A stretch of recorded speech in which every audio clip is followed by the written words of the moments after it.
एक ऐसा बयान जिसने पूरे दक्षिण एशिया को झकझोर दिया। पाकिस्तान ने खुद कबूल किया, पिछले 40 सालों तक उसने अफगानिस्तान के आंतरिक मामलों में दखल दिया। सोवियत कब्जे से लेकर तालिबान के उभार और आतंक के दौर तक ये दखल दोनों देशों के लिए जख्म बन गया। अब पाकिस्तान कह रहा है हम अपनी पुरानी गलतियों से सबक ले चुके हैं। लेकिन बड़ा सवाल है, क्या सच में ये एक नई शुरुआत है या फिर सिर्फ एक और राजनीतिक बयान? जी हाँ, बिल्कुल आपने सही कहा। नमस्कार दोस्तों, आप देख रहे हैं इंडिया डेली का डिजिटल प्लेटफॉर्म और मैं हूँ आपके साथ तानिया दिया। नमस्कार, मेरा नाम है चित्रांजलि। आज हम बात करने जा रहे हैं उस बयान की जिसने पाकिस्तान ही नहीं बल्कि पूरे दक्षिण एशिया को हिलाकर रख दिया है। पाकिस्तान के रक्षा मंत्री ख्वाजा आसिफ ने खुद ये स्वीकार किया है कि पिछले 40 सालों तक पाकिस्तान ने अफगानिस्तान के आंतरिक मामलों में दखल दिया। ये कोई छोटी बात नहीं है, क्योंकि ये वही दौर था जब अफगानिस्तान में खुद युद्ध, आतंकवाद और अस्थिरता लगातार बढ़ती रही। जी हाँ, वहीं आसिफ का ये बयान पाकिस्तान की विदेश नीति में एक बड़ा मोड़ माना जा रहा है। उन्होंने कहा कि अब पाकिस्तान अफगानिस्तान की राजनीति में दखल नहीं देगा। यानी पाकिस्तान अब ये कह रहा है कि वो पुरानी गलतियों से सबक ले चुका है। लेकिन सवाल ये है, क्या सच में पाकिस्तान बदलेगा? क्या ये बयान सच्चे बदलाव का संकेत है या सिर्फ राजनीति? जी हाँ, अगर हम इतिहास में जाए तो ये दखल 1980 के दशक में शुरू हुआ था। उस समय सोवियत संघ ने अफगानिस्तान पर कब्जा कर लिया था। अमेरिका को डर था कि रूस पूरे मध्य एशिया पर कब्जा ना कर ले, इसलिए उसने पाकिस्तान को अपना रणनीतिक साझेदार बना लिया। उस समय पाकिस्तान की खुफिया एजेंसी ISI को यह जिम्मेदारी दी गई थी कि वो मुजाहिदीन लड़ाकों को ट्रेनिंग दे और उन्हें हथियार पहुंचाए। असल में अमेरिका और पाकिस्तान ने मिलकर अफगानिस्तान में रूस के खिलाफ छाया युद्ध लड़ा। ये लड़ाई खुली नहीं थी, लेकिन इसमें पैसा, हथियार और लड़ाके सब शामिल थे। यही लोग बाद में तालिबान और अल कायदा जैसे संगठनों में बदल गए। ख्वाजा आसिफ का ये कहना है कि हम बाहरी शक्तियों के इशारों पर काम कर रहे हैं। ये उस समय की हकीकत को उजागर करता है। जी हाँ, और यही वजह थी कि 9/11 के बाद जब अमेरिका ने आतंक के खिलाफ युद्ध छेड़ा तो पाकिस्तान फिर उसके साथ खड़ा हो गया। लेकिन इस बार हालात उल्टे पड़े। पाकिस्तान खुद आतंकवाद की आग में जलने लगा। अफगानिस्तान से आए आतंकवादी समूहों ने पाकिस्तान के अंदर हमले शुरू कर दिए। यानी जो बीज पाकिस्तान ने बोए थे वही कांटे बनकर उसको भारी पड़ रहे हैं। अब बात करते हैं आज के हालात की। अफगानिस्तान और पाकिस्तान के रिश्ते पिछले कुछ महीनों में बेहद खराब हुए हैं। सीमा पर लगातार झड़पें हो रही हैं। पाकिस्तान ने दावा किया है कि उसने अफगानिस्तान में तहरीक-ए-तालिबान पाकिस्तान यानी TTP के ठिकानों पर हवाई हमले किए। वहीं अफगानिस्तान की तालिबान सरकार कह रही है कि पाकिस्तान उसकी संप्रभुता का उल्लंघन कर रहा है। दोनों देशों के बीच अविश्वास इतना बढ़ गया कि हाल ही में 48 घंटों का युद्ध विराम भी ज्यादा असरदार नहीं रहा। इसके बाद पाकिस्तान के रक्षा मंत्री ने नेशनल असेंबली में कहा, हमारे धैर्य की सीमा खत्म हो चुकी है। अब जो हमला करेगा उसे जवाब भी मिलेगा। जी हाँ, वहीं ख्वाजा आसिफ ने यह भी कहा कि अफगानिस्तान अब भारत का प्रॉक्सी बन गया है।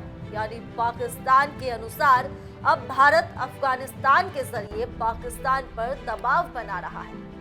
ये बयान बताता है कि पाकिस्तान अभी भी अफगानिस्तान को एक रणनीतिक खतरे की तरह देख रहा है। लेकिन अफगानिस्तान की तरफ से साफ कहा गया है कि पाकिस्तान को अपने अंदर झांकने की जरूरत है। काबुल का कहना है कि पाकिस्तान ने पिछले 40 सालों में जो दखल दिया उसका नतीजा आज दोनों देशों को भुगतना पड़ रहा है। वहीं अब सबसे अहम सवाल, आखिर ख्वाजा आसिफ ने ये स्वीकारोक्ति अभी क्यों की? पाकिस्तान में इस वक्त आर्थिक संकट गहराया हुआ है। विदेशी कर्ज बढ़ रहा है, डॉलर की कमी है और जनता महंगाई से परेशान है।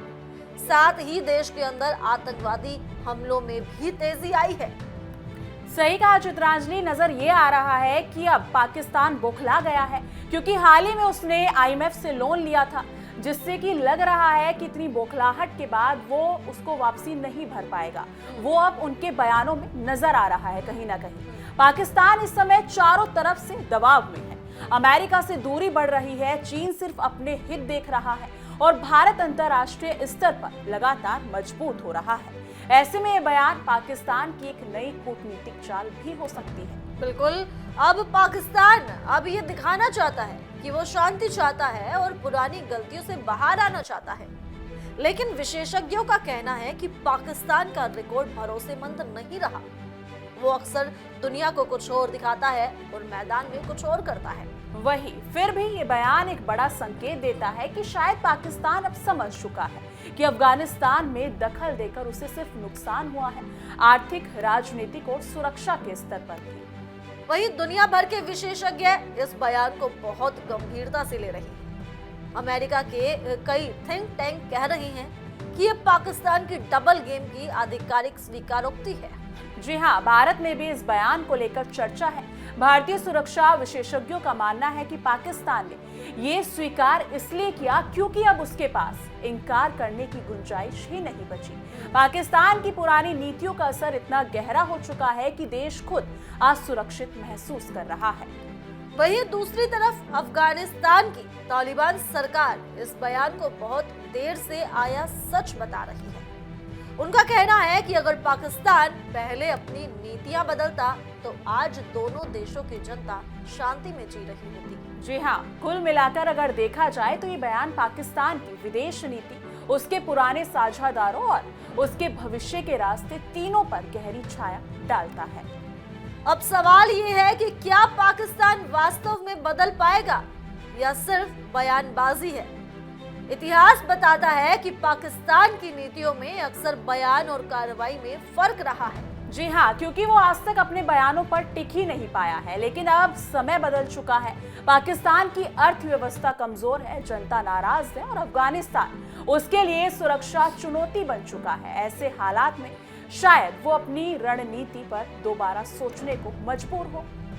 अब अगर पाकिस्तान वाकई अफगानिस्तान में हस्तक्षेप करना छोड़ देता है तो ये पूरे दक्षिण एशिया के लिए राहत की बात होगी। शांति, व्यापार और सहयोग के नए रास्ते खुल सकते हैं। लेकिन अगर ये केवल राजनीतिक बयान साबित हुआ तो सीमा पर तनाव और आतंकवाद की घटनाएं और बढ़ सकती हैं। ये आने वाला वक्त ही बताएगा कि पाकिस्तान का 40 साल पुराना अध्याय सचमुच खत्म हुआ है या फिर नहीं।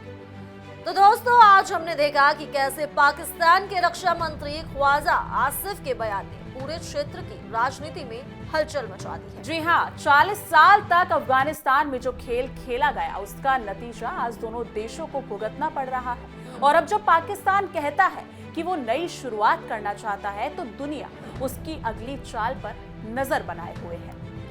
अब क्या ये सच में बदलाव की शुरुआत है या सिर्फ एक और बयान? इसका जवाब आने वाले महीनों में ही मिलेगा। फिलहाल बस इतना ही।